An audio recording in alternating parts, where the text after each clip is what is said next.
बच्चों, आज की हमारी कहानी का शीर्षक है बाली और हनुमान जी का युद्ध। बाली और सुग्रीव का नाम तो सुना होगा। रामायण के बहुत ही बलशाली योद्धाओं के नाम हैं और ये दोनों ब्रह्मा जी के औरस पुत्र थे। औरस पुत्र का मतलब होता है कि वरदान के द्वारा प्राप्त किए गए पुत्र। तो वाली में इतना युद्ध बल शक्तिशाली था कि वो किसी को अपने सामने टिकने नहीं दे रहा था। और ब्रह्मा जी ने उसको वरदान दिया था कि जब तुम्हारे सामने कोई योद्धा युद्ध करने के लिए आएगा तो उसका आधा बल तुम्हारे शरीर में आ जाएगा और तुम उससे ज़्यादा बलवान हो जाओगे। इस बात का उसे बहुत घमंड था। एक बार वो जंगल में घूम रहा था, सारे पेड़ पौधों को उखाड़ता जा रहा था और चिल्लाता जा रहा था, है कोई ऐसा जो मुझसे युद्ध कर सके? किसी में है इतनी शक्ति जो मुझसे कोई युद्ध कर सके? और इस तरह से नदी पहाड़ सबको तोड़ता हुआ, नदियों में मिट्टी डालता हुआ, नदियों का पानी गंदा कर रहा था। जो रस फलों से लदे हुए पेड़ थे उनको तोड़ता जा रहा था। तो इस तरह से अपने मद में चूर वो पूरे जंगल को तहस नहस कर रहा था। संयोगवश वहीं पर हनुमान जी राम जी की भक्ति कर रहे थे, राम राम राम राम जप रहे थे। उनके बाली के इस काम से हनुमान जी को बड़ा डिस्टर्ब हो गया और वे सोचने लगे कि कौन है जो इतना तंग कर रहा है। तो वो जब उठे और उन्होंने देखा बाली है तो उन्होंने कहा, बाली तुम तो इतने महान योद्धा हो, तुम इस तरीके से प्रकृति को नुकसान क्यों पहुंचा रहे हो और तुम्हें इस तरह से नहीं काम करना चाहिए। तो उसको और घमंड आ गया, तू कौन है? तू मेरे सामने है क्या? तुम्हें बहुत ताकत है, तू मुझसे युद्ध करके देख ले।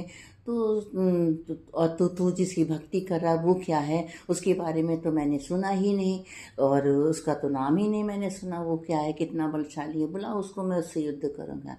तो हनुमान जी ने कहा कि तुम उससे क्या युद्ध करोगे? पहले तुम मुझसे युद्ध करो ना। तो उस फिर बाली जो था बहुत चला गया वहाँ सर के भुनभुनाता हुआ और फिर ब्रह्मा जी के पास हनुमान जी को बहुत बुरा लगा इस बात का कि उसने भगवान राम जी को के बारे में ऐसा बोल दिया। तो वो युद्ध की तैयारी करने लगे। जब ब्रह्मा जी ने देखा कि हनुमान जी बाली से युद्ध करने के लिए जा रहे हैं तो उनको बहुत चिंता हुई कि हनुमान जी के पास तो अनंत शक्तियाँ थीं। वे हनुमान जी के पास आए और तब जब हनुमान जी ने देखा कि ब्रह्मा जी उनके द्वार पर आए तो कहने लगे, आप मेरे द्वार पर कैसे आए? कितने कोई तो बड़ा कारण होगा। तो फिर ब्रह्मा जी ने कहा कि तुमने बाली से युद्ध करने के लिए कहा है और वो मेरा पुत्र है और तुम्हारे पास तो अनंत शक्तियाँ हैं। तो जब भी तुम मुझसे युद्ध करने के लिए जाना तो अपनी शक्तियों का केवल 10वां हिस्सा ही लेकर के जाना, बाकी शक्तियों को श्री राम के चरणों में रख के जाना योग के द्वारा। तो हनुमान जी ने कहा, ठीक है चलो।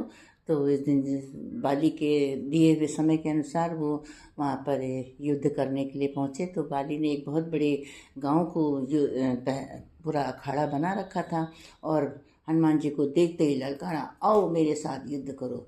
तो जैसे ही हनुमान जी अखाड़ी के अंदर गए तो हनुमान जी की शक्ति का आधा हिस्सा बाली के शरीर में घुस गया और वो इतना शक्तिशाली होता चला गया कि उसे लगा कि शक्तियों की लहरें उसके अंदर दौड़ रही हैं और वो बहुत बेचैन हो उठा कि इतनी शक्ति को संभाल नहीं पा रहा था और उसका शरीर फूलने लग गया।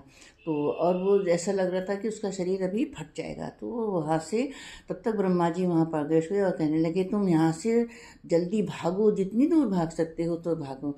वो अखाड़ा छोड़ करके वहाँ दूर तक भागने लगे। बहुत दूर दूर भागते भागते भागते भागते जब वो पहुँचा तो वहाँ पर जा कर के देखा कि वो जाकर के गिर पड़ा।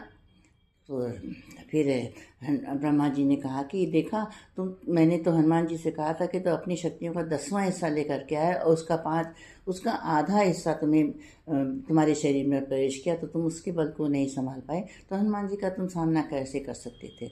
इस पर बाली ने को अपनी भूल का अनुमान हुआ और उसके बाद वो हनुमान जी से उन्होंने माफ़ी मांगी और उनकी शरण में गए और उस प्रकार से वो अपने घर चले गए। हनुमान जी अपने राम नाम की जप की में फिर से जा कर के संलग्न हो गए। इस प्रकार से बच्चों, घमंड जो है किसी भी चीज़ का अच्छा नहीं होता है, चाहे वो शक्ति का हो या धन का हो या रूप का हो या यौवन का हो। कभी भी हमें किसी प्रकार से घमंड नहीं करना चाहिए। घमंड का अंत हमेशा बुरा ही होता है। धन्यवाद।